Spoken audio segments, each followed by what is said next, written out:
Mars Society, if you'd all please take a seat. We're about to start the Space and Media panel. Yeah, we might need a water refill, yeah. I think so. I'm parched. On my far right is Pat Duggin from Alabama, NPR. And to his left is John Zarrella from CNN. And next to him is Mark Whittington from Yahoo News. And right here is Ian O'Neill from Discovery Space.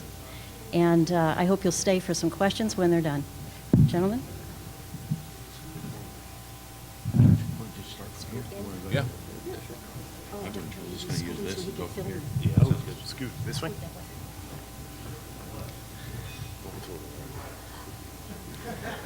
He goes first. Yeah. Would you like to go Jeremy, first? I'll start. Good evening, everybody. Really, my name's Pat Duggins, and let's see, for 14 years I covered the space program for National Public Radio. My first shuttle assignment was Challenger back in 1986. But as far as covering Mars-related issues are concerned, is Harold Finger in the audience? He said he was going to be coming here. I knew that I had come to the right place because, like, you know, I first fly in here and facing the 105-degree temperatures that Texas has been famous for this past month.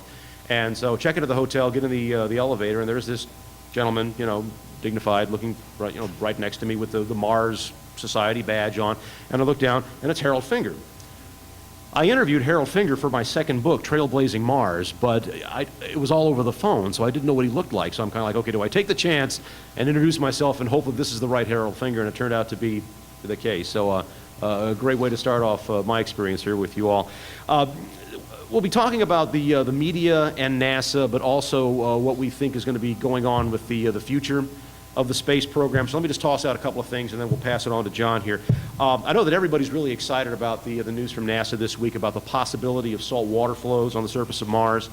Folks that are interested in setting up a Mars base probably would think to themselves, okay, that's a source of water, it's a source of oxygen, hydrogen for fuel, that sort of thing. But in my book, Trailblazing Mars, also exobiologists will say that flowing water is probably the best key to solving the one thing that everybody really wants to know about Mars, and that is, did life exist there at some time in its distant past? Possibly. Is it there now? Probably not, but the point of it is that's what they're really looking for. So get the book, read about it, you'll be all set on that. Now, does this mean that we're suddenly going to have a sudden interest in Washington to send people to the planet Mars? Probably not, because money, obviously, pretty tight. We'll be going to that as well. I had a conversation one time with Alan Shepard, and even he said, look, you know, if there's not an economic reason for going to the moon or Mars, it simply is not going to happen. And that was a few years ago, and the situation has not changed. So that's one thing you're going to be facing. As far as the final shuttle mission, I was down covering it, and about a couple of weeks prior, received an interesting phone call from the biggest news magazine in Shanghai. And they asked me to write a 3,000-word article for them. I do not write in Chinese, if you're wondering. But they translated it into Mandarin, and they are extremely excited about their future in space. They're getting ready to launch the Tiangong space station next month, and we'll see how that goes on that, so a lot of interest there. And then finally, with the end of the space shuttle program, NASA actually has a chance to get a mission, which really it has not had. NASA really has not had a mission since maybe 1972, when the shuttle started flying. The initial missions were kind of like these little lark flights where they were kind of practicing things they might do down the road, but there was no space station, there was no really big mission for them to do until 1998 when they started building the International Space Station, which is like 17 years after the first launch of the shuttle. So that's a long time for you to come into your own. So if NASA, because of the end of the shuttle program, actually gets a mission to pursue, then who knows what might come down the road. But anyway, that's just a few thoughts to get us started. John? 105. I think it's as hot here as it is on the surface of Mars. Really hot out there. Boy. I was going to see, you mentioned China, and I think that one of the things that a lot of folks that I've talked to in recent times have said that it may take something dramatic from the Chinese, more likely than anybody else, to get the United States jump-started once again. Which may not be such a bad thing. It may be Sputnik all over again. But that may be the reality that we face, and I think that's one of the things that we probably need to face straight up, is the fact that the Chinese may very well go to an asteroid before we go to an asteroid. They may very well, probably won't go to the moon, is what people say, because then they're done that. Why bother? Why should they do that? That's not dramatic, just to go to the moon. So very likely they might go to an asteroid, or they might go to to the Martian moons first before we ever do it. And that could be the impetus to jumpstart us. Before the last shuttle launch, I was talking with Chris Ferguson, who was the commander of the shuttle flight, and I asked him what he thought he might want to do after the retirement of the shuttle. And Chris said, well, he wanted to stay on with NASA, and certainly he would love to be around for a Mars mission. But he said, you know what? And I found this to be a great quote. He said, Mars has been 20 years away for the last 30. Pretty true, without a doubt. So, I sat there and I said, well, you know what? You're right. Now the test is to see where NASA goes. Now, I think it's pretty clear that as far as low Earth orbit goes, with the shuttle with shuttle gone, commercial companies with SpaceX and Orbital taking over, going to the International Space Station, Boeing announcing that United Launch Alliance, the Atlas rocket, they're going to use that to go to the International Space Station with their CST-100 spacecraft. That all of that seems to be moving in the right direction as far as freeing NASA up to do what NASA has historically done best, which is, of course, going outward. But remember another thing about this low Earth orbit and all of these commercial companies. Who's the primary customer? NASA. If there isn't any money, how many of those companies are going to survive? Is there a market out there if all you have is the space station? Right, it's very small. So while it looks good right now for the continuation of the space station, and you have these commercial companies going there, the reality is that it's still somewhat tenuous. And as some other NASA astronauts had said to me, their concern is, that in many respects it's like the old barnstorming days. And if there is an accident along the way, even in just unmanned testing flights, that's going to really set things back as far as the commercial companies go. And as one official told me from Johnson, he said, he put it pretty bluntly, he said, if that happens, that would be a bad day. So there's a lot of question marks as far as that goes. Now, I think what you're starting to see now that shuttle is over and NASA is beginning to push towards Mars and looking outward, we're seeing a real shift in the focus that NASA is putting on going to the asteroid, which is kind of the neat gee whiz. All of a sudden, that's the flavor of the month, has been, let's go to an asteroid first. But you can see a lot of stories coming out now about where NASA's going. In fact, I have a friend out at the Jet Propulsion Laboratory who had said they are so busy now because all of the PR emphasis now has shifted to the unmanned probes right now, and has shifted to NASA and its long-range plans, what they're going to do. Pat was just mentioning the water, possibly, flowing water discovery. You're going to start seeing a lot more of those things coming out. And I think the amount of attention that NASA is going to give to the Mars Science Lab, MSL, is going to be just off the charts.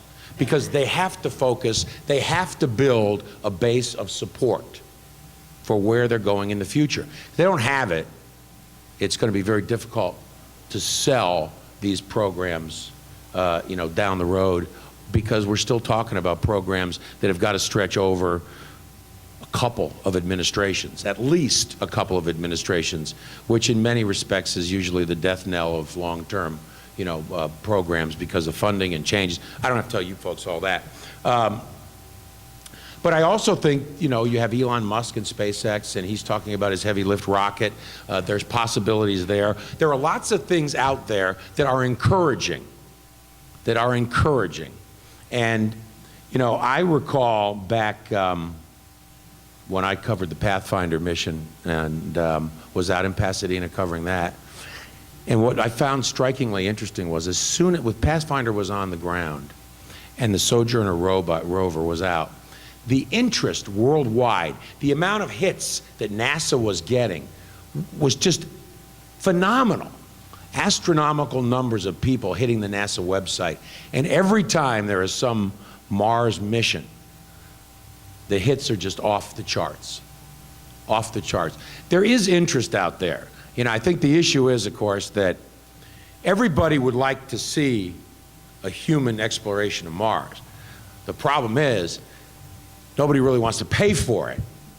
And the thing is, once we get there, I think you will see this incredible, gee whiz, this is unbelievable. You know, why didn't we do this sooner? But the problem is that, you know, it's like Sojourner rover and it's like the Pathfinder mission.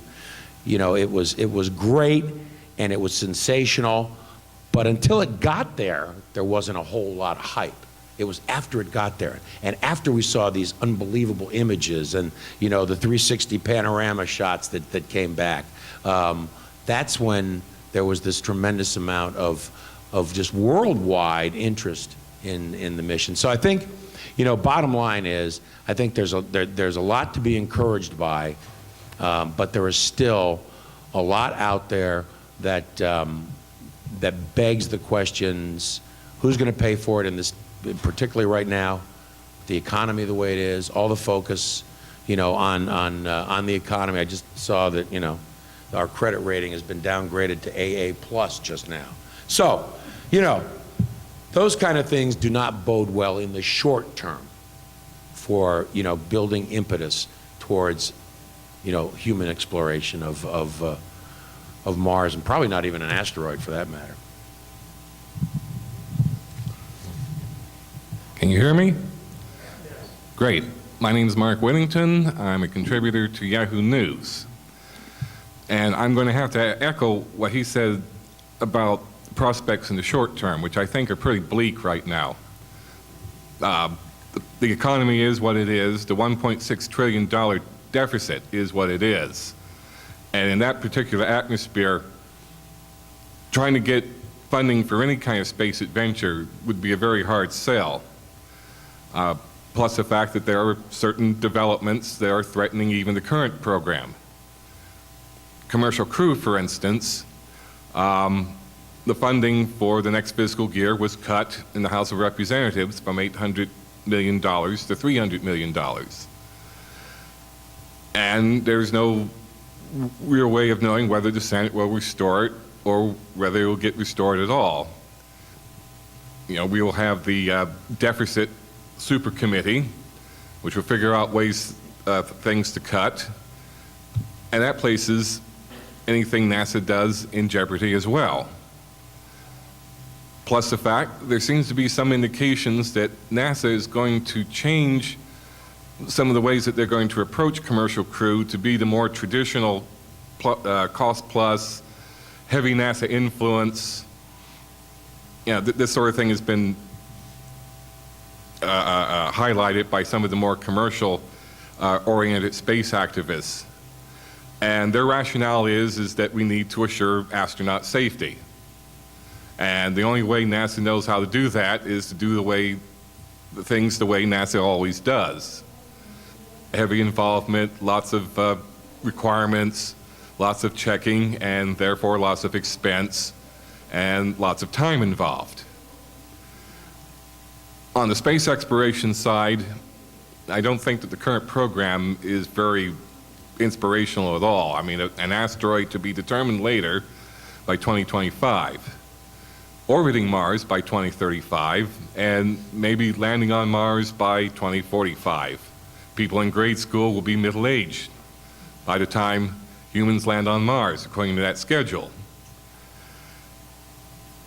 Now, we are entering a new political season with all of its promises and aggravations, which may give us an opportunity to rethink things.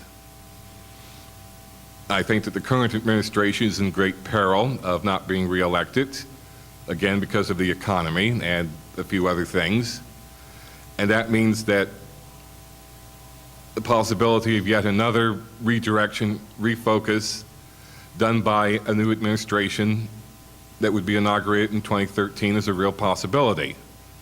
Now, how that happens and when that happens is really uncertain. I mean, some administrations put doing the space program way down the list of other things, and it usually turns out to be in the last year of the first term.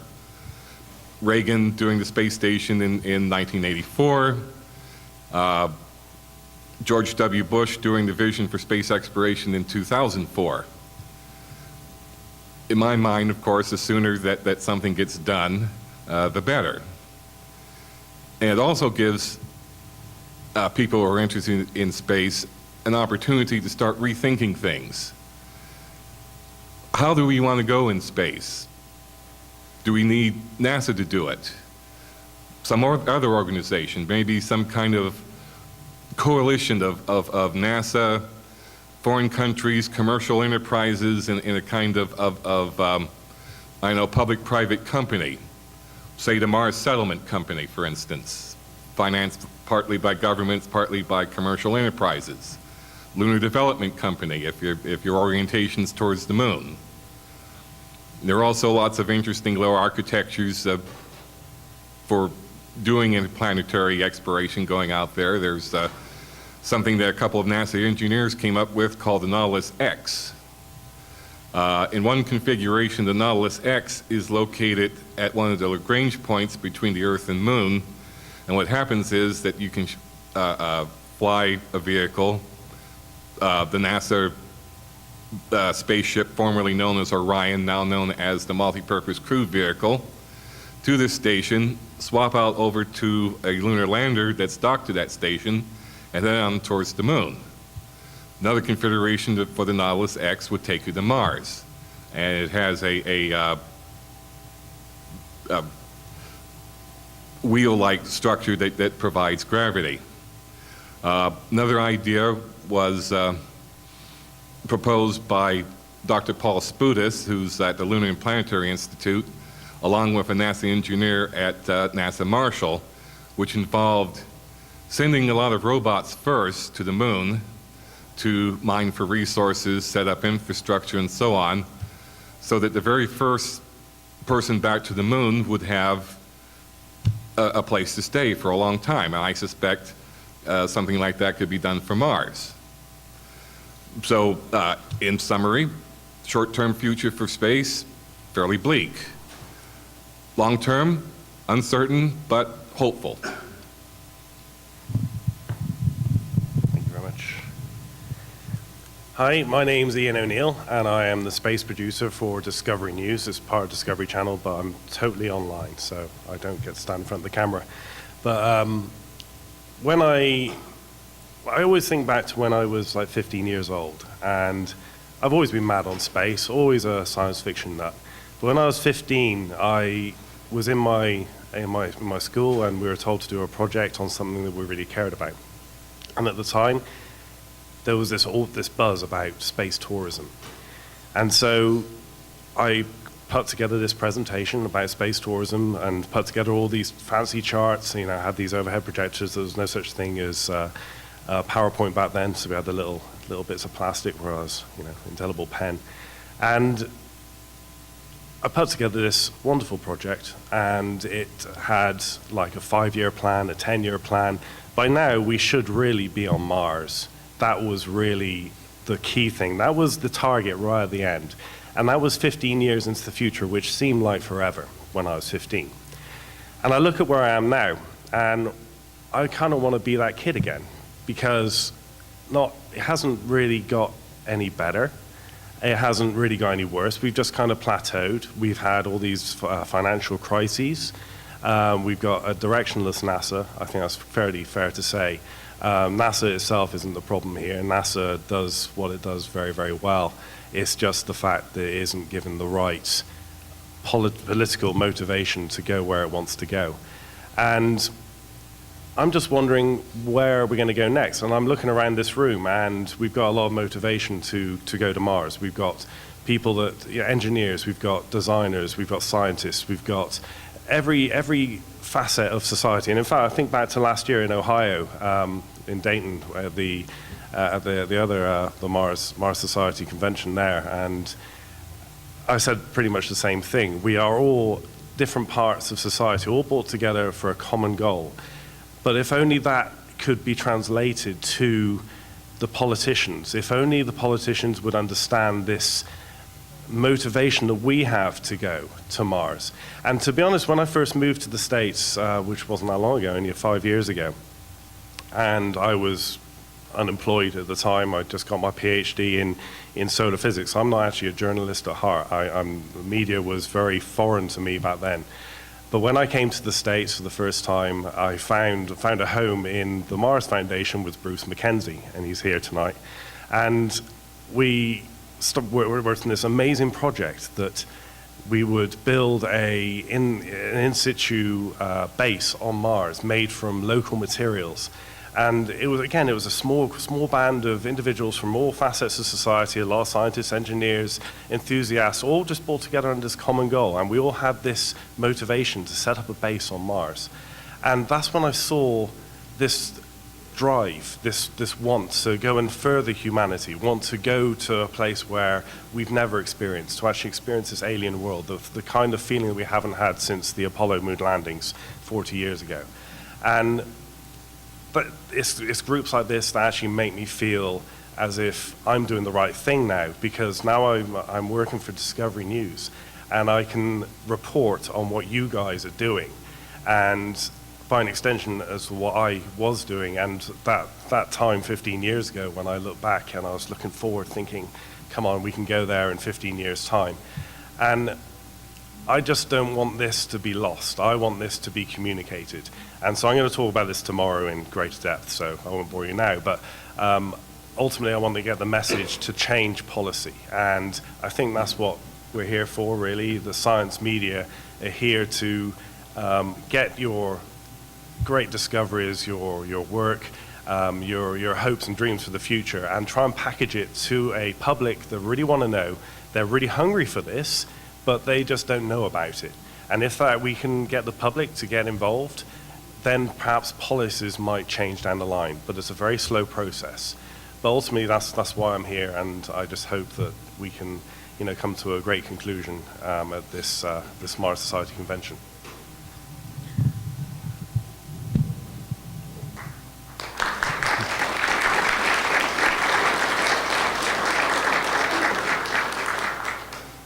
Shall we open for questions? I don't normally get up and do these things, but you're the media experts, so what would you have to say to the Mars Society about how we get our message out? I'm interested to hear what you're going to say tomorrow, but in general, are there some things that we can do so that we aren't in a corner all the time? I mean, I was on the elevator several times going up and down the last couple of days, and people look at my badge and say, "What's the Mars Society?" That kills me, that people don't even know that.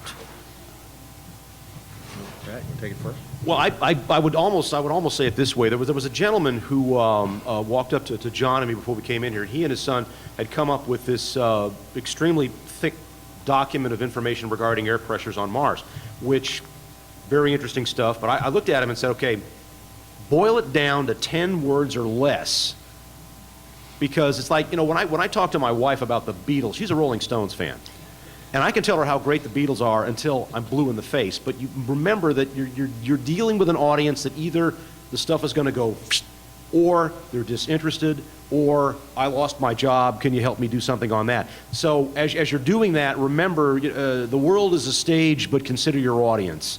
As you move forward, I think might be a way to do it. John? Yeah, no, I was just say, echo that, the packaging is everything of the message. And I think, you have to, as this Mars Society, I know obviously budgets are very, very small as far as the organizations are concerned. But I think the fact is, you have to seize the opportunities. When NASA comes out and says, our spacecraft may have found evidence of running water on Mars. Okay, what do you guys say? Where's your press release?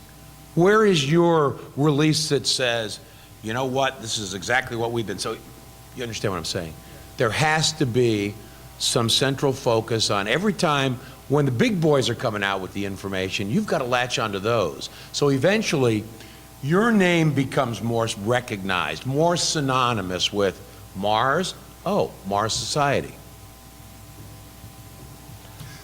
I would tend to agree with that sentiment. One of the good news is that there were a lot of polls done about space and space exploration on the occasion of the end of the shuttle program. And they showed, all of them, that there's a great deal of support for exploring space. However, there's not a great deal of support for increasing the funding to do it. And there may be an interesting reason why. There was a study that was published in 2003 about polling data going all the way back to the Apollo program. And there's one fact that leapt out at me concerning 3 polls that were done during the 1990s, when people asked, what is the percentage of the federal budget that's spent on NASA? And the average answer was 20%, with some going as high as 50%. Of course, we all know that it's hovering around 0.5%.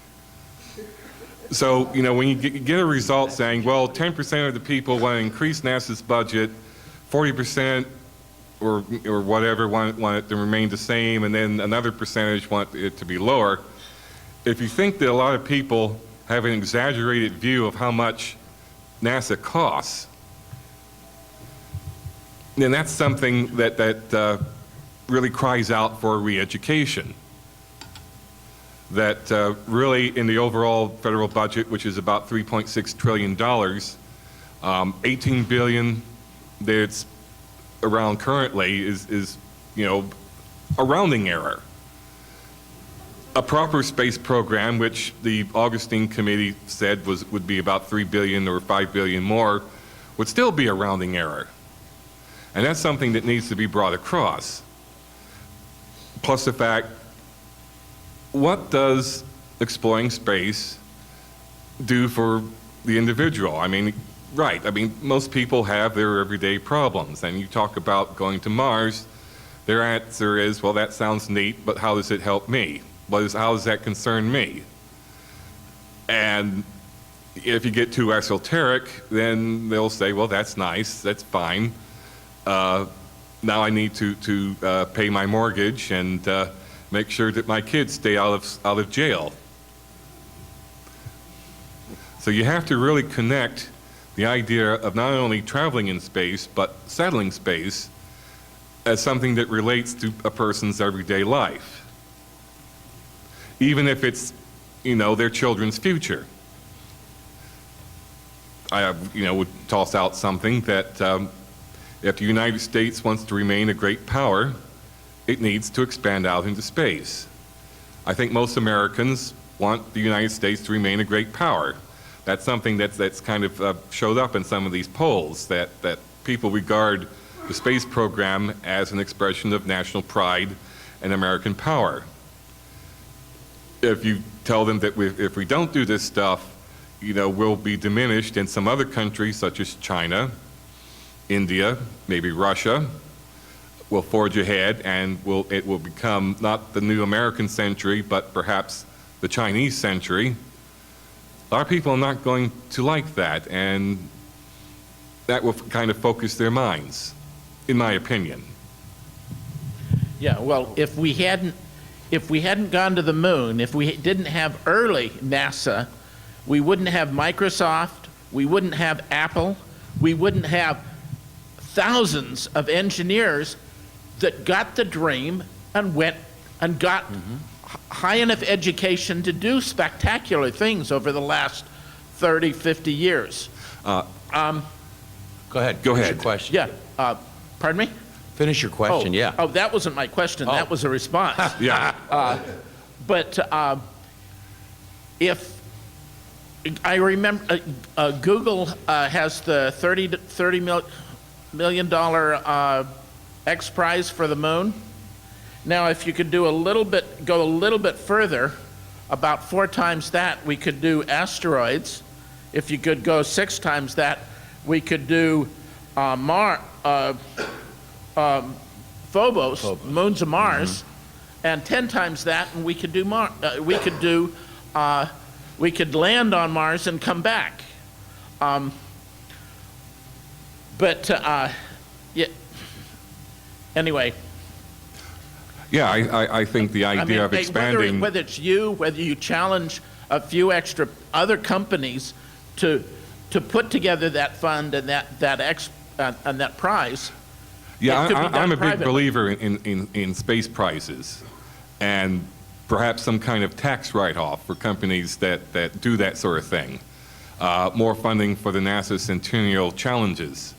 I just want to add one other thing before I hand over the microphone about spin-offs. There's a story that's told that may be apocryphal, but it's really too neat not to tell, that in the early 1980s, when President Reagan announced the start of the SDI program, the Soviet Politburo brought in a lot of their military and aerospace experts, and they asked them, well, can the Americans do such a thing? Can they build this system that can stop our ICBMs from hitting their homeland? And the answer was, well, of course they can. They beat us to the moon. Mm-hmm.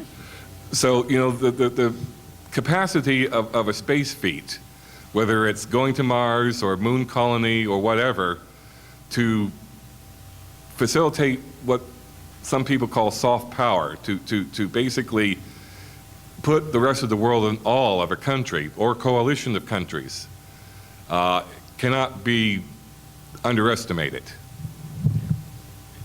Yeah, sorry, just going back to the previous question. You asked about, you know, how can we get the voice of the Mars Society out there? And to be honest, it comes down very basically to a new thing called social media.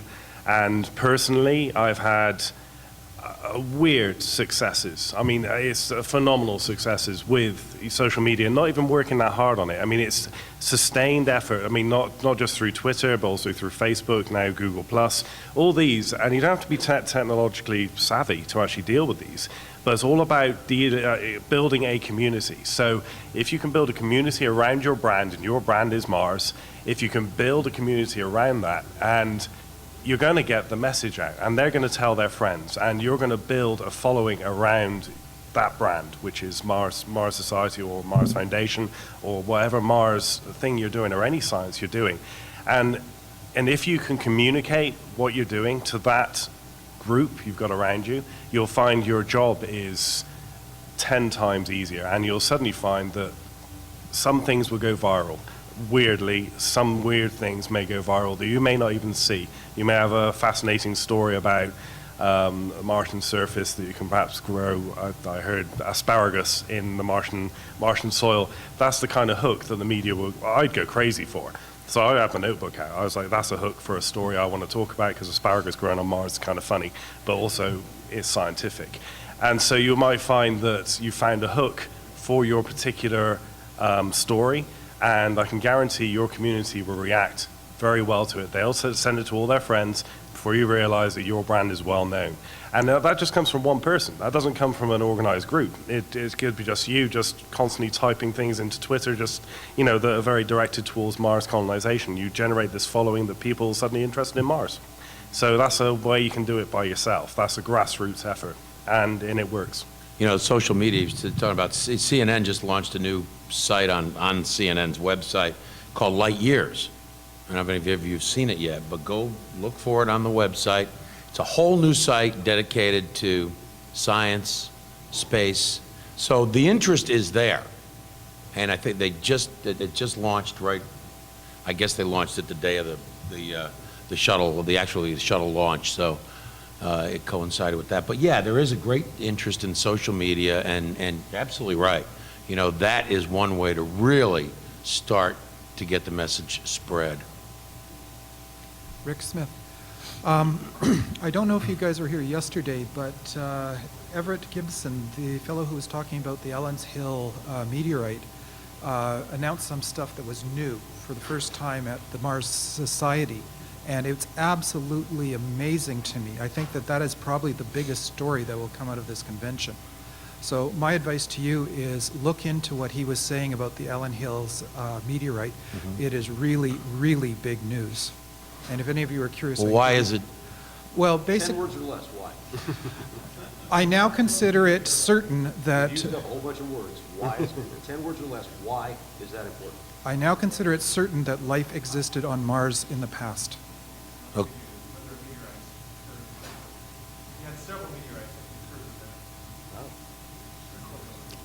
But there you go again with the idea that NASA, if in fact it's that significant a story, NASA's buried the lead, right? And I think there's some natural skepticism when it comes to any mention of life on Mars anyway, especially meteorites. There was a story that came out, 2 months ago, published in a journal that wasn't so well known. The media went crazy for it, a lot of media went crazy for it. It kind of passed my desk, and it was like, you know, what journal is this? And so you've kind of got to be very careful about who you listen to and where it's published. But there is this natural skepticism when it comes to life in meteorites, especially from Mars. And that doesn't mean that the research is flawed in any way. It's just a natural skepticism that the media kind of has to have. So it's probably worth, you know, us looking deeper into this one story you mentioned. And just to show how radioactive, you know, mentioning life on Mars can be, there was a newscaster, not to be mentioned here, from NPR that it was back when the rovers were first noticing the possible movement of water in Mars past, and she blurts out during a newscast, which is definitive proof that there's life on Mars. To which she just simply just came out and said there's life on Mars. So. Should we have a site that makes it easy for you guys to come and look when you want to have information? Sure. Or should we send you an email? If you make it clear to us, to be honest with you, if you make it clear to us, then we can make it clear to our listeners and our readers. That's why, you know, when I keep coming back, and it's murder to say something this technical, boil it down to 10 words or less. But that's who you're dealing with, and since they have the money, it's kind of like they're the boss. So that's what you need to do. And in defense of what Ian was talking about, the asparagus story wound up in my book, Trailblazing Mars. So yes, stuff like that really is of interest to the media. Yeah,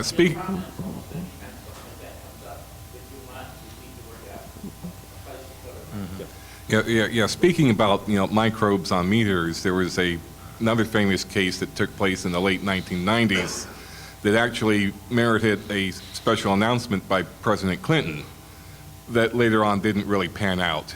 So yeah, one has to be careful. And as far as a news website, say a Mars version of the Drudge Report or something that gathers together all space news and stuff under one platform, that would be an excellent idea. We already have Space News. Space.com. Space.com, yeah.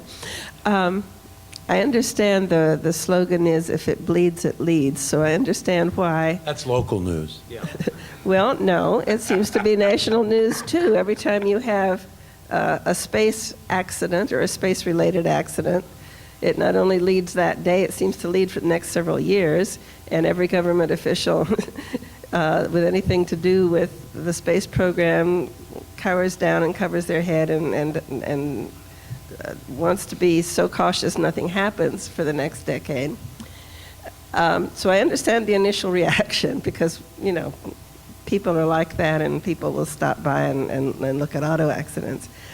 But is there anything you or we or anyone else can do to minimize that? Stop everything, cower, don't take any risks.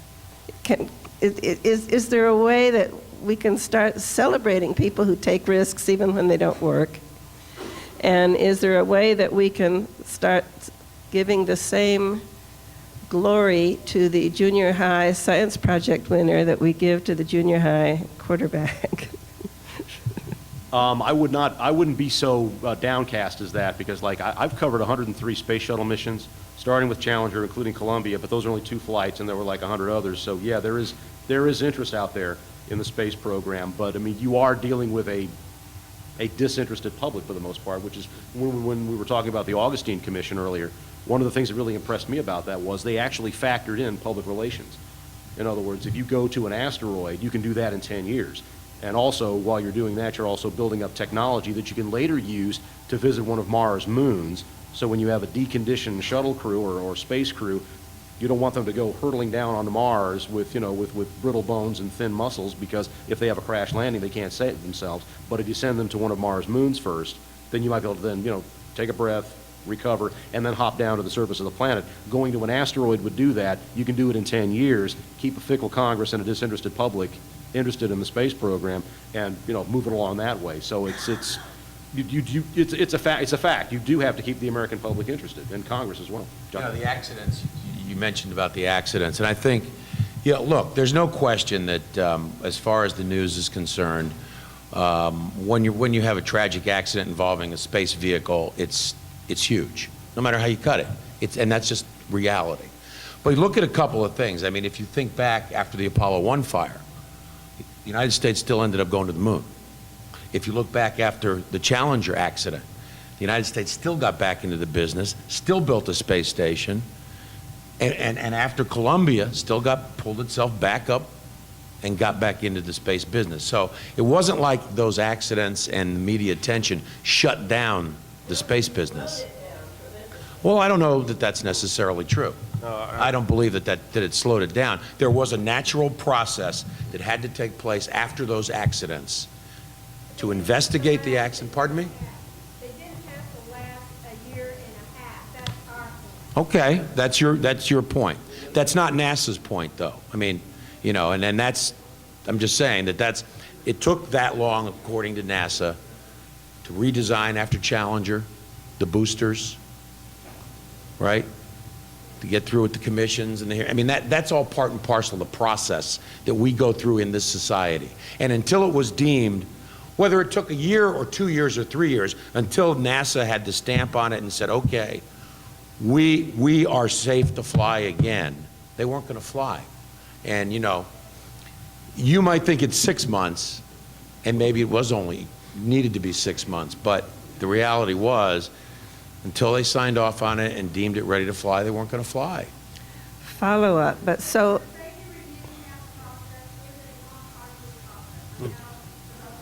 Absolutely. No question about it. No question about it. And that's why I say they're not going to fly until. but what you get is huge numbers of people, it seems like, or at least huge numbers being reported, saying, oh, this terrible thing, we mustn't do this anymore. And it affects elected officials. Now, when some private company has an accident, just as skyscrapers have accidents and people digging ditches have accidents, but when some private company has a space accident and some privately funded astronaut gets in trouble, it's going to be a story, but is it going to be, oh, we mustn't let private companies do things anymore? Sure, that's going to come out. There's no question that's going to be part of the discussion. But it's because it's human nature to make that. They're going to say, why isn't NASA doing this? Why are private? That's going to come back out. You know, why did this happen? You know, if NASA did it, well, you know, I mean, that's just all. Is that going to be the major reaction? Probably initially. Probably will be.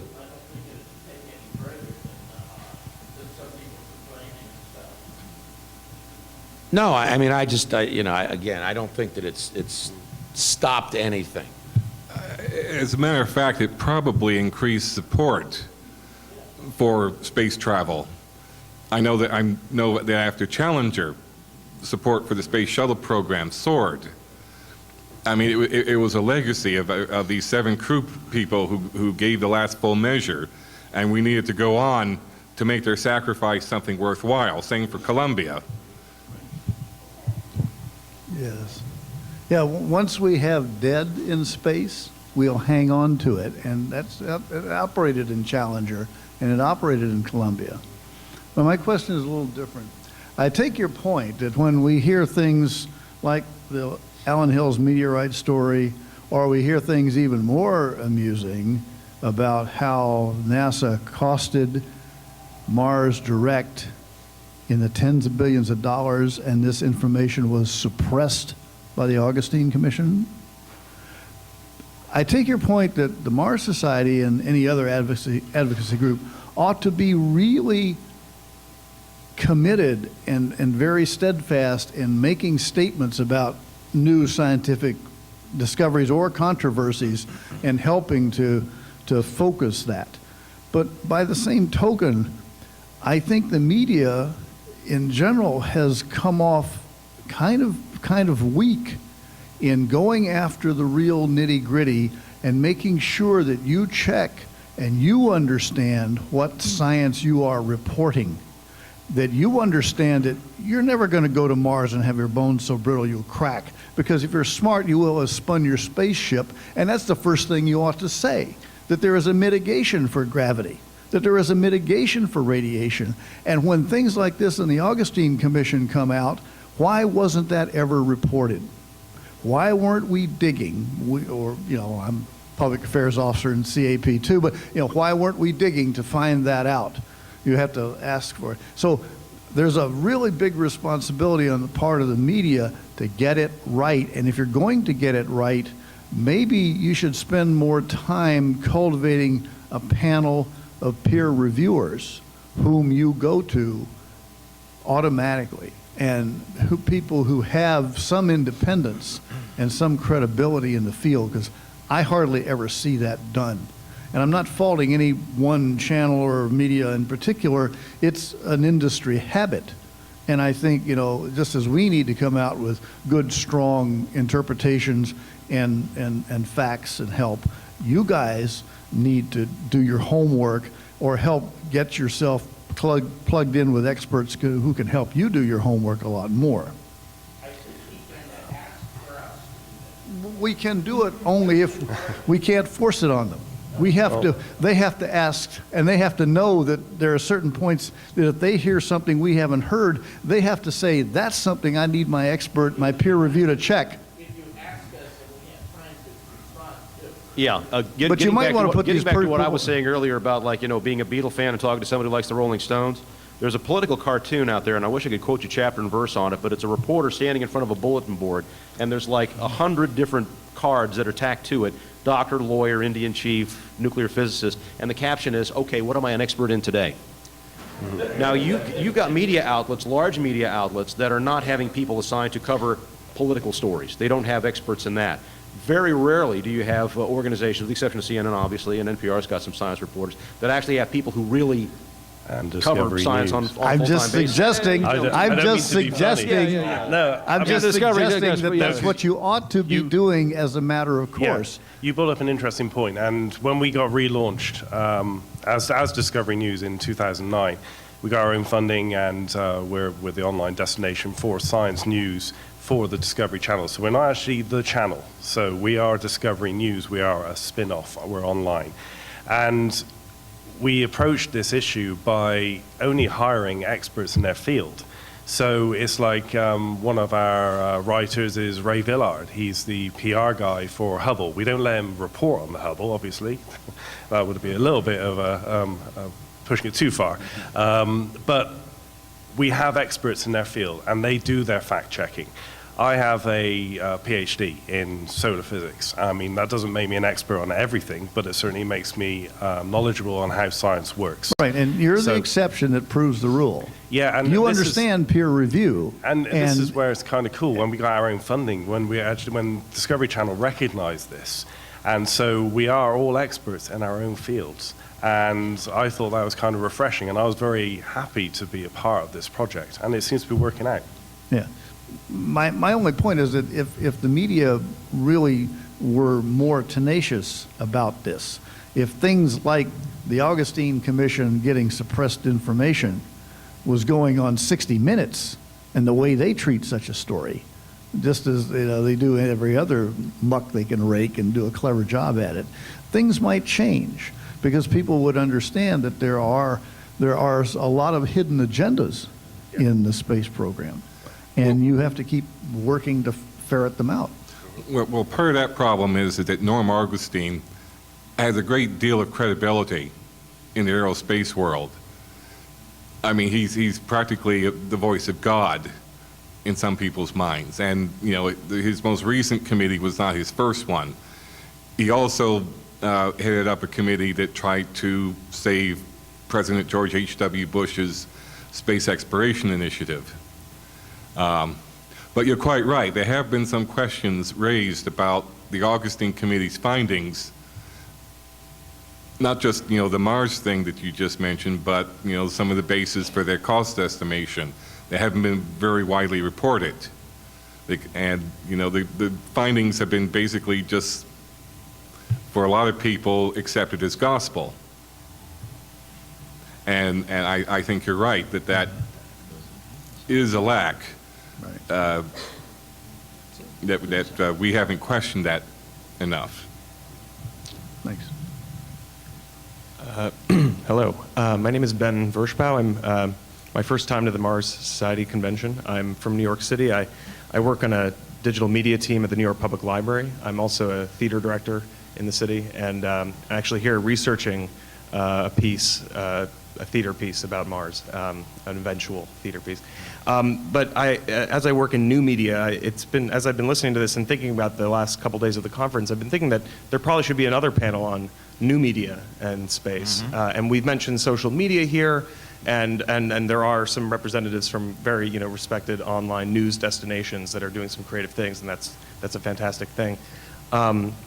But I think there's a lot to be looked at for inspiration and new, fresh thinking that goes beyond social media and the outreach and marketing kind of possibilities of those, and look at some of the things that have happened in the peer-to-peer kind of collaborative environment online, where we've seen we now have things like Wikipedia built by volunteers. We have citizen science projects like Galaxy Zoo, where amateur astronomers are sifting through Hubble data and doing kind of sortings to prepare it for more high-level analysis. We have SETI at home using spare processor cycles to look through astronomical data. And I think it's instructive.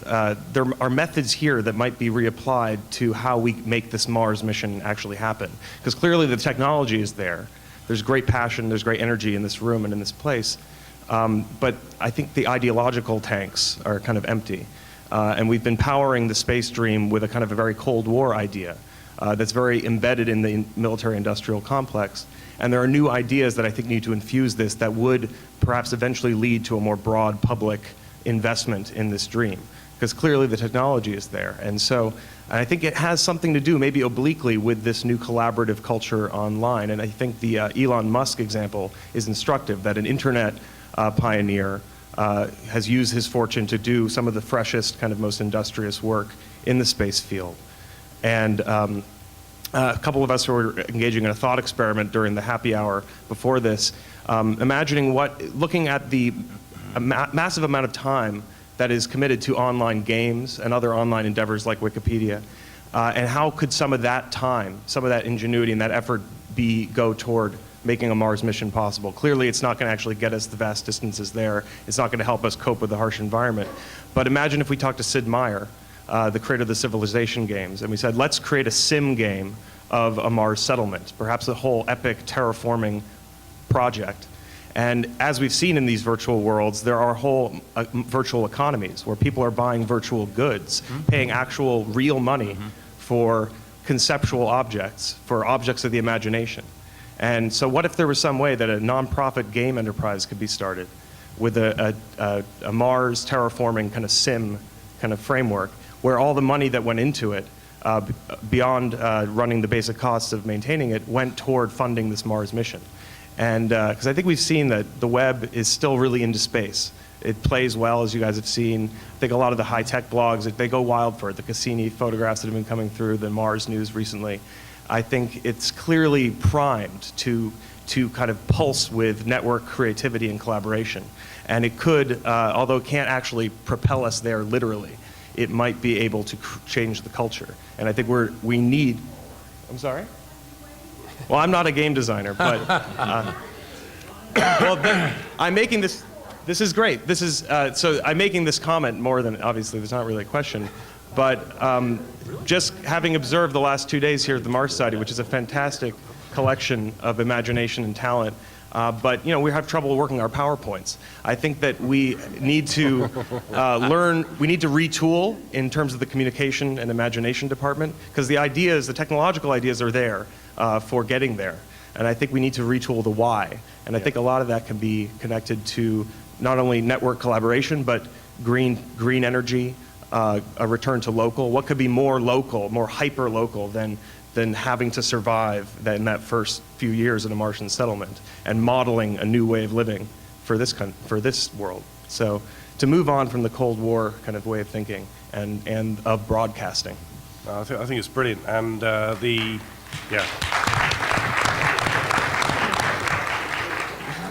you looking for a job? I've got a job, but yeah, no, because you touch on the important topic of Galaxy Zoo, and I was speaking to the creator of it. I think it was in Long Beach, 2009. I think it was at the American Astronomical Society meeting, and he was discussing. He was preparing a paper, and they were compressing all this data. I mean, they had gigabytes of data of user input on analyzing these galaxies. And they found that there was actually a bias, and the bias wasn't anything cosmological. It was a human bias, and he was actually, with which direction the galaxies twist. So they're looking at the spiral galaxies, and they found that there was this natural human bias to get it wrong. And so in their data, they were able to put together this amazing biological study, and it was put into I think it was a Journal of Neuroscience. And so it was this massive spin-off from Galaxy Zoo that was totally unexpected. So I think there's so much data you can get from user input, and I just think it's astounding. But and also just quickly, you also touched on perhaps you can make an online game. Have you watched Stargate Universe? Anybody watch Stargate Universe? I mean, the guy, the kid in it, I forget his name. He was chosen for this special mission to go onto a different galaxy via a wormhole, via the Stargate. And the whole reason being is because he played this game and he was able to solve the puzzle of the chevrons. And he was totally unknowingly, solving this puzzle. And I'm just wondering if perhaps not dupe people into solving real world puzzles, but that concept I thought was fantastic. The fact you can solve real world problems in a game, and I think it's a great concept. Yeah, I just want to go back to one thing you were talking about. 60 Minutes. You were bringing up, why can't we get the story about the Augustine in 60 Minutes? Somebody was saying. I'm sure you guys you probably understand this. Think of it, the media in many respects, as that pyramid. And at the top of the pyramid is CBS 60 Minutes and CNN and Fox News and the network newscast. That's up at the top of the pyramid. When the network asked me to do a 1-hour documentary on the end of the shuttle program, 6 weeks before the shuttle program ended, I had to, you have to think, first of all, how am I going to sell this? How am I going to make it interesting? What's going to be interesting? I go and I talk to Mike Gernhardt from NASA, who's got his multi-purpose vehicle that, an astronaut it can land on an asteroid, it can go to Mars, it can go to the moon and do all these things. But I've got to figure out ways to make it interesting to the public. I've got to sell the story. But one of the things, and Ian mentioned, you talk about the social media and all, and the blogs, and everything that's sort of down here, and that goes viral. And when things start to go viral down here, they work their way up to the top of the pyramid. And then suddenly, CNN and everybody else who's up here at the, in the ivory tower media, right? Suddenly it becomes news, and suddenly it's reported.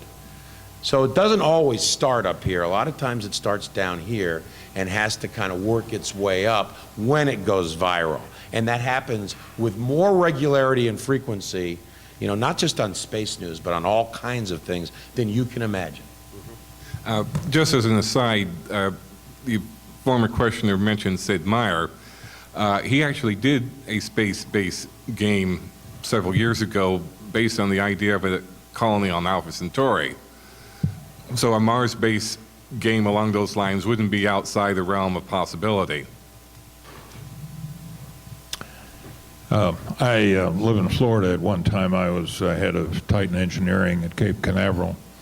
And I remember Pat Duggins very fondly. I'd hear him sign off on the radio fairly frequently. After I left the Air Force, I went to teach. And I had a class, a team-taught class of Introduction to Engineering. So I asked the students, how many of you would like to go into space? And almost all the hands went up. And I said, well, that's great. Now, why can't we do that? Well, it's just too expensive. Why is it expensive? We throw away our rockets every time we use them. I said, now, to put that in perspective, how many trips would you take in your car if you had to throw away your car every single time you took a trip? I get back to my office, and my colleague had a note on my door, and he said, your car should be thrown away at the end of the trip. I think, good. Oh, no, I was just going to say that, the idea of one of the things that, going forward, who got dragged to see 2001: A Space Odyssey? Anybody at all? Okay. Well, you remember the beginning of it. The Haywood Floyd flies to space on a shuttle built by Pan Am, and he visits a space station built by Hilton. Now, I'm not advocating anything, but it would seem as though that by bringing in companies like SpaceX, Orbital, that sort of thing, if they can go this route and drive down the cost of putting a pound of anything into space, it actually does kind of move things along, making it more practical. What you're talking to your students, how do you make it less expensive? That might be one way to do it. I think there are two big mistakes made in the space program. Number one was the space shuttle. It was supposed to be all reusable, and the resources were not available to do that, so it became half reusable. Never fulfilled its expectations. The second mistake, I think, was, I want to go back a little bit. Dr. Zubrin, in his previous lecture, talked about the Trans-Orbital Railroad. I had the privilege of being out in Utah in '69 when they had the centennial of the driving of the Golden Spike. And I've thought a lot about that in relation to the shuttle. What if President Lincoln, who was setting that up, doing the groundwork for it, would say, well, yeah, it's a good idea to have a transcontinental railroad, but going over those mountains in California is just too tough. So, and we don't have the resources to do it. So let's just build a railroad out to Lake Tahoe, and then we'll keep using our ox carts the rest of the way. Okay, that would not have helped very much. Well, the shuttle is like that space ox cart. They didn't do the final hard part that would have made it really usable. Well, plus the fact, taking the car metaphor, how many times would you drive your car if you had to overhaul it for 2 months after every road trip? Yeah.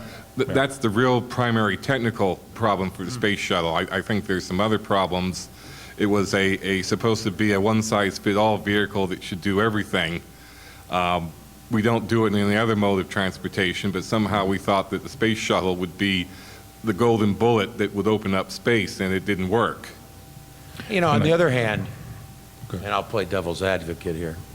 On the other hand, if, and of course you could have put the Hubble up a different way. You might not have had to launch Hubble off a shuttle or some of the other deep space probes. But we did launch it off Hubble, and it did have problems. And if we didn't have the space shuttle, you wouldn't have Hubble fixed today. Yeah. Probably, would we? We wouldn't have seen all this unbelievable science that, Hubble has returned. I mean, playing devil's advocate, that on the flip side, shuttle may not have been the be-all and end-all, and the program may have lasted longer than it probably should have had. But, I've had a lot of NASA folks and certainly astronauts who have told me, said, 10, 20 years, 30 years down the road, we may look back on the shuttle program. Humans will look back and say, were we ever so audacious to have built this reusable vehicle that could go up, come back down, land on a runway? So, I still think the jury is out long term on, how we're going to ultimately look back at the shuttle program. There's no question that we did a lot of things with the shuttle, no question.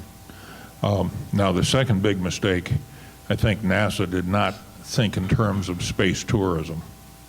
Now, to them, that was completely off the table. You don't even breathe the word. When Dennis Tito finally finagled a way to get up there, they were almost livid about it, that he managed to do that.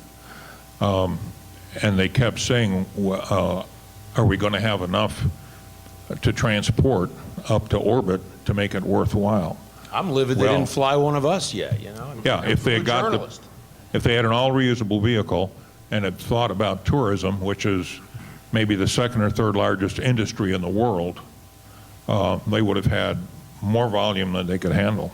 So, But would there have been a natural, because now people are thinking about that, right? I mean, now you've got people thinking about, I mean, in New Mexico, they're building it right now. Yeah. And space tourism will likely, be taken off literally in the next 18 months or so. But it was a natural progression. Now, would it have come along sooner, or would it have come along later if we didn't have the experience of shuttle? If they hadn't built the shuttle to prove that you could build a winged vehicle that you could do this with? I'm just throwing that out there. I don't know. I mean, is that part and parcel of, the legacy of shuttle? well, if you take the time between the Wright brothers flight and the first practical airline, maybe 20 years, okay? How long has it been since the first man in space, and get to the point where you can buy a ticket, the average guy can buy a ticket? No comparison. Well, we're not, 200,000 seats. I mean, that's not an average guy. Until you get your first accident too, and you have little pieces of Mick Jagger coming down after making this, then you're going to see the space tourism going away pretty quick. Hi, my name is Tom Erickson. I'm not too good at public speaking, so I took some notes. But I just wanted to say you wanted a 10-word headline. Here we go. Money, Mars, get the boot off the big business's throat, give carrot. Can you say that? We repeat it again? Money? It sounds like you're doing haiku there. Money, Mars, get boot off big business's throat, give carrot. Carrot. Carrots. Get carrot. Yeah, give And I've got... Incentives, yeah. Okay. During the Apollo program, the whole program, almost 400,000 jobs were created. Many of them good-paying jobs. Engineers, janitors too, but there was a lot of stuff that was created. I see when we talk about Mars, just the Mars section, I'm not a big fan of the liberal media because I see nothing that has been put out to get big business into the program. All I hear about is there's no money, there's no money, there's no money. A lot of people are hurting, right? We might be going into a double recession or worse. A lot of people are hurting, I understand that. But what I'd like to see is some of these big conglomerates that got tens of billions of dollars, the Exxons of the world, the Shells, a lot of the big companies. I'd like to see them given an opportunity to get in with the program we have with NASA. You say NASA can't do it, we ain't got the money, the politicians every 10 years, things are changed. Let's get the big business involved with that. And to do it, you're going to have to give a carrot. You have to give something to get something, okay? If you give the big businesses, let's say, they're going to put up $100 billion, we'll say, or $150 billion to get to Mars for mining, for processing of minerals, medical technology that's learned. Tell them, okay, you're going to put up this money. We're going to give you, this is worldwide, different countries. We're going to give you a tax-free incentive, okay, for 20 times of what you've put in, or 20 years or whatever. You're going to make tons of money. You're going to create tons of jobs, right? I see nothing the media pushing that way to get big business in with NASA. I think because of the problems we have with the economy today, it's going to be very hard for NASA to do it alone, or even with other countries to do it alone. You're going to have to get the money from big business into this. And plus, the advantages of doing that, like we're talking, I heard from Robert Zubrin, you're going to have the pressure of Mars built up, right? Before you're going to have any kind of terraforming or anything like that, you're going to have to bring the pressure of Mars up, the atmosphere, okay? You got these mining companies out there, they're belching the stuff out, okay? You're going to be raising the pressure of Mars, the pressure. So I think it's imperative to get big business involved in this. Thank you. I just think, what you have to do down the road is, look, going to Mars, there's going to have to be a real reason to go. I mean, they're going to have to sell it. I mean, before you're going to get, because why does big business care about going to Mars? Why? What are they going to get on Mars that they're not getting here? From what? Prove it to them. I mean, unless it's proven to big business that there is a benefit, unless it's proven to big business that there's going to be a benefit to build a Hilton in low Earth orbit, they're not going to do it. They're not going to go to, and I think that the first baby steps, instead of worrying about, instead of thinking in these huge terms, there have to be baby steps taken first. And until there is a reason, a conviction to go to Mars, to convince, whether it is we believe that we know that there was life there and we can find it, we can prove that there was life on Mars, or that, Mars is going to be a place where humans are going to have to go to survive because, we can't be a single planet species, blah, blah, blah. Until you can prove to the public, because, we got to forget about Apollo. Apollo, we all know, was a Cold War era event. Period, end of story. They didn't go there for scientific reasons at all. They went there to beat the Soviet Union, period. So that was the sales job then. And what's the sales job now? What is the sales job now to convince the world that we need to go to Mars? Right? That may be it. Yeah. But really. Yeah. But not to advocate this, because there are a lot of scientists who like this idea and an equal number that poo-poo the idea. But for a while there was a theory that on the surface of the moon there was an element called helium-3. That if you got it and somehow we went into fusion reactors, like one piece of it could, light the world up for 1,000,000 years and all that nonsense. The point of it is that when Apollo was so expensive that moon rocks are the most expensive commodity ever. I mean, it's like hundreds of millions of dollars, per ounce, because of the cost of going to the moon. Going to Mars is a whole lot more. So to say, well, there's mining on Mars, what? I mean, is there like an eternal life rock there or something like that someone's going to get that would be worth sending everybody there? You all like the idea. That's wonderful. But somebody's got to pay for it. So unless somebody here has got like this huge, humongous checkbook to make it happen, you're going to have to get everybody else in on it, and there's got to be a bona fide reason. Why I keep saying, I see, like I said in the opening remarks, NASA is beginning to do its own case for Mars. And you can see it. You can see it with all the press releases. You can see it, with this, there's going to be more and more coming out now as we move forward, as NASA builds its case for Mars. Because I think clearly, whether they get there in the next 25, 30 years is another story. But clearly, the new focus and the new direction at the space agency is, let's get to the asteroid, let's go to Mars. They've been pretty clear about that.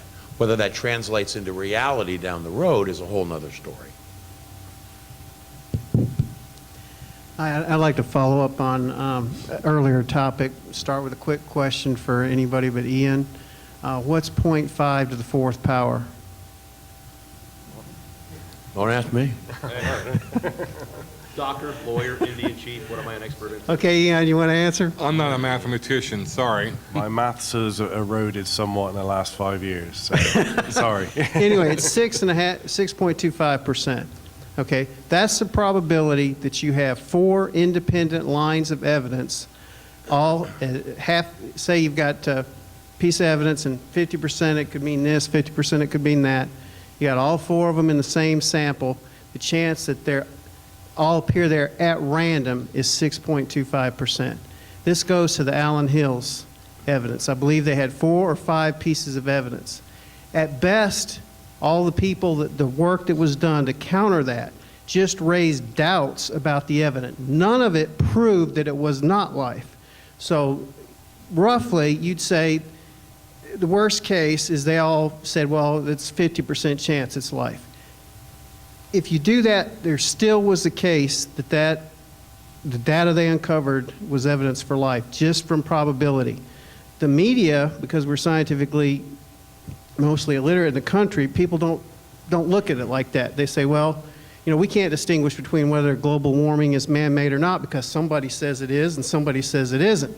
And people can't look at the data and realize When you burn gas, you produce CO2. CO2 is going up in the atmosphere. We know it's a greenhouse gas. Sure, we don't know how much is warm in the atmosphere. It's pretty complicated. But it's a no-brainer that it's causing it. But people blow smoke and confuse it. With ALH 84001, a lot of the evidence that was counter evidence was done on big bulk properties. Whereas the guys doing the tests are sitting here taking lasers and microscalpels and analyzing, state-of-the-art technology. Yet the media dropped the ball on it, treated it like case closed, it's not evidence for life. The case was never closed. It's been open the whole time. There was just enough doubt raised where everybody could say, yeah, we can't say that's proof positive there was life on Mars.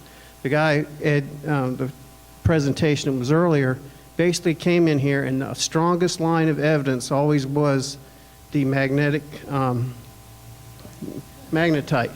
And one of the things that I saw on the early stories, people are going in, they're measuring the bulk properties of the magnetite and saying this is inorganic. Whereas the people who did the tests were going in with detailed procedures and pulling out those little crystals that looked like they came from bacteria and analyzing those. There was a total difference in the level of technology people were using, yet it was treated like it was equivalent research. And the research that he just presented was on how the high purity of those crystals, and that no inorganic process known can produce crystals of that purity.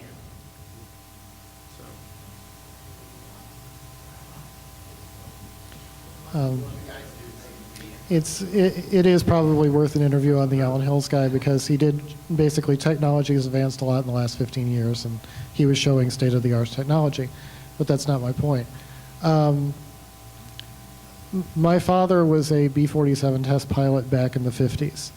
He thought that there would never be such a thing as a commercial jet airliner, because when he went to his jet airliner size 707 B-47, he had to take pressure blowout training every year, where he had to go into a vacuum chamber until they'd suck all the air out, then he'd have to take off his oxygen mask until he nearly passed out, and then they'd finally start giving you oxygen. Every year. Most of his friends were dead after 4 years. They landed with wings on fire. They did all kinds of incredibly dangerous things, and he basically quit after 4 years because most of his friends were dead. They had a big sign over the door at work that said, "What you don't know about the B-47 will kill you." And it was true, because it happened every few months. So when you consider that in light of where we are with space technology and the fact that most of us came here on an airliner, that was in some ways a different era.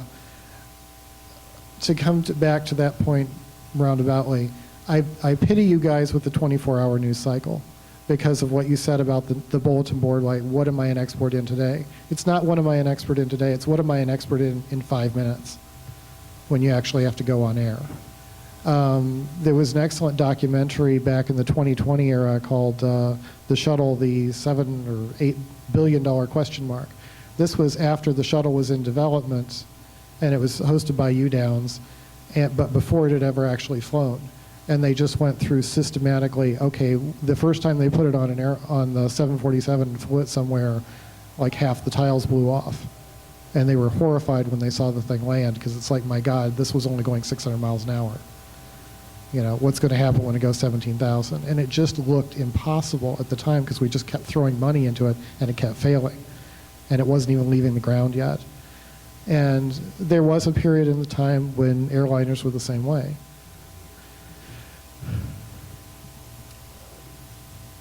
Do you think that the 24-hour news cycle has sort of compressed things down to where not only can't you express what's actually going on, but you can't give context to it, you can't give, and in a sense, because you're giving us less information because you can't learn it, we're becoming, while we're getting more information more quickly, we're becoming dumber as a society because nothing's going in. Well, I think what you're seeing is that a lot of it is moving, where you're getting the in-depth reporting, where you're getting the real meat of a story.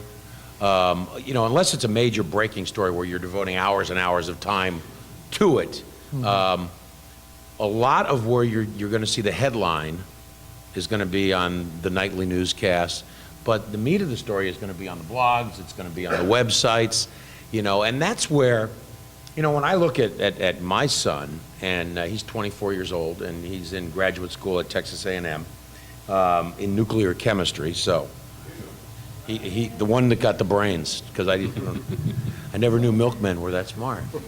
Not my kid. So, but what I'm saying is that they don't. His generation does not watch news. They don't watch the nightly news. No. They watch you guys, they read you guys. They read the websites, they read the blogs, and they play those video games. You guys are incessantly, right? Incessantly.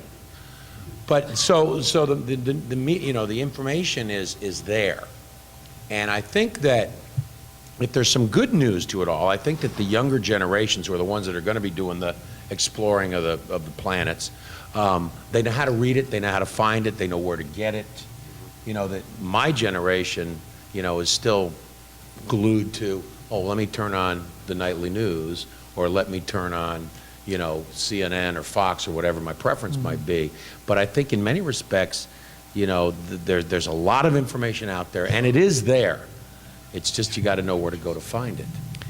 It's funny, the guy brought up the video game earlier. I had as my wallpaper on my computer a few years ago this beautiful waterfall, and it was a CGI rendering from a game somebody was working on somewhere about a terraformed Mars. And I kept having people say, oh, where's that waterfall? And I'd say, well, it's not an easy answer because I have to explain the whole story. I have no idea what happened to that game. The best I found is somebody's doing a very crude, looks like Google SketchUp Mars base that you can play around with on the web. And there is something NASA tried to do about the Constellation program on the moon, which, of course, Constellation got canceled, and so this game is pretty much dead. And it's got one scenario where you go fix a few pipes and that's it. So the problem is that right now we're not learning anything like that from video games. The only lesson I've learned from video games is that if I want to stop an alien invasion, all I need is a crowbar and an infinite number of lives. I wanted to say one real quick thing, just about the media and about one of the things and I've interviewed over the years so many scientists and in all disciplines, and many of them who have been great, because I'm one of those unintellectual guys that you talked about, right? I'm not a scientist, and I don't play one on TV. I just report. But the point I'm trying to make is, and they've all been very genuine, and they understand my limitations, my small brain compared to theirs. But most of them don't talk down to me. They understand that they need to communicate to me because I've got to communicate it to the public. And please understand that it's the people out there, the vast majority of the public out there, that's going to be ultimately responsible for a thumbs up or thumbs down as to whether we go to Mars or whether we go to an asteroid. So, embrace those people, speak to the general public in terms and in the language that they can understand and they can relate to. And when they don't understand some, crazy physics formula, don't make them out to be idiots, because they are the people that are ultimately going to be responsible. Trust me, for saying, yeah, we need to go do these things. It's not going to be the small group gathered here. It's going to be that collective group in society, whether it's the world or whether it's certain communities, that are going to be responsible for thumbs up or thumbs down on the future. And you've got to embrace those people and make them understand in terms that they can understand why it is important. And bear in mind that it's not just, the 24-hour news cycle the gentleman was referring to that's the reason for this.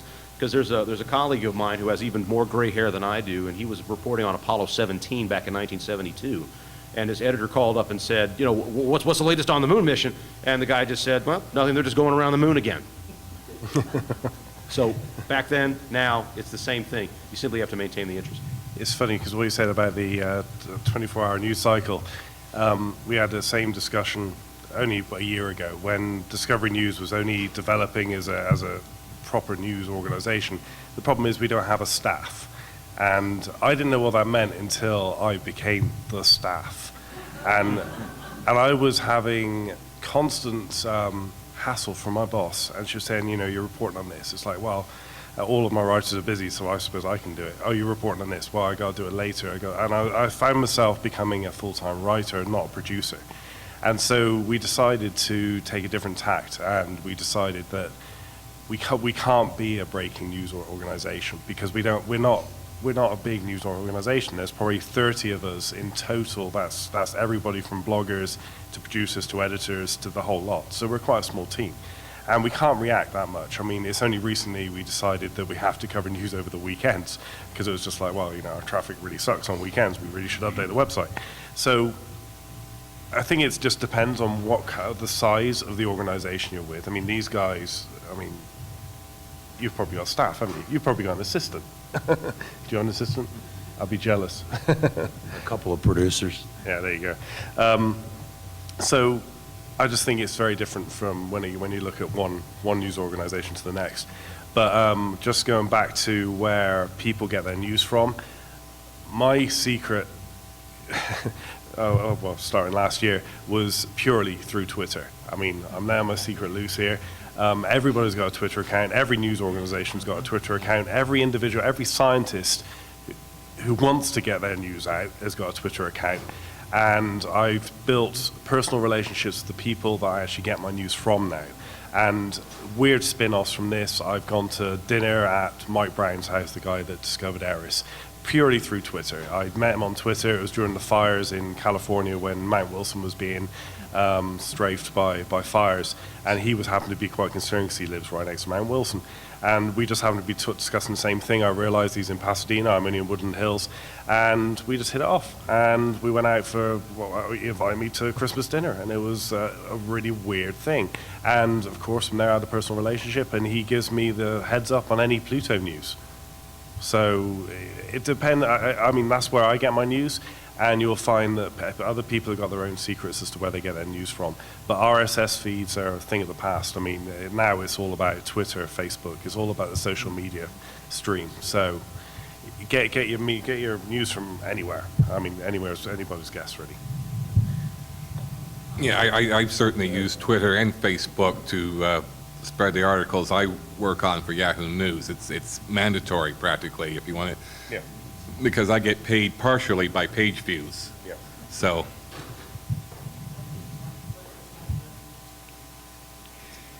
I've got a couple of quick observations from the deluge about the debt cap limit last week. One was that there is 40% of the population that pays no federal tax, and the other is that the federal government would like to increase the number of jobs. Well, I know the federal government also likes to distract people and they like to tax people. So I wonder if you could come up with a way to tax people, a Mars tax, for that 40% that doesn't pay any tax at all, a couple of percent, get the money, get the jobs, and get a little bit of distraction from what they're really doing. It'd be a perfect win for the federal government. Well, tax reform is a whole nother subject. And there have been people who have been wanting to do things like sell space bonds, for instance. I'm not sure how a special space excise tax would work, though, particularly if it was like you would suggest an across-the-board thing without any deductions, just a percentage of income. Well, that's how they paid for the Spanish-American War, back when only rich people had phones. I'm a baby boomer. I'd pay it.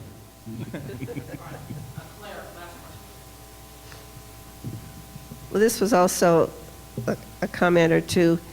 Somebody wanted big business to get involved or us to get big business involved. That hardly ever happens up front.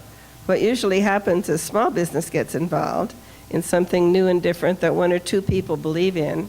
And then when it makes money, which it doesn't always, but when it does, then big business gets involved. Yep. The other thing is this. Sonny Bono kills himself skiing, but nobody shuts down the ski slopes. People die in plane crashes on their way to vacation. Yeah, we stop and find out why the plane crashed, but nobody says planes are a bad thing. People die on mountainsides just trying to prove that they could get to the top. and nobody says, okay, no more mountain climbers. So why is space tourism different? Because it's gee whiz for right now until somebody famous dies. Yes, I know, but somebody died and all these other things. It can be gee whiz. I mean, yeah, there might be fewer customers, but I don't see why anybody should say, okay, no more space tourism as a legal matter. Oh, I think it's just a lack of customers, because right now it's kind of like it's wonderful, it's really cool until somebody dies, and then would you pay $200,000 for the privilege of dying? So, yeah. Well, skiing and mountain climbing is something one does oneself. You can't really control whether you're going to die in a spaceship crash or not. I suppose, for instance, that, and I think a lot of the space tourism companies are doing this, in that they're trying to get, informed consent that what you're embarking on is dangerous and you could die, and so you have to promise not to sue us if you die, or your relatives can't sue us. I'm not sure how much that would hold up in court, but that's one way they're trying to mitigate that. Great. Okay. Thank you. Gentlemen, it was a pleasure. Very good. Fun. That was A lot of fun. fun. That was really good.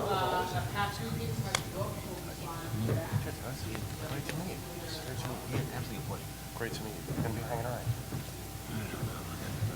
We just got back from Vegas.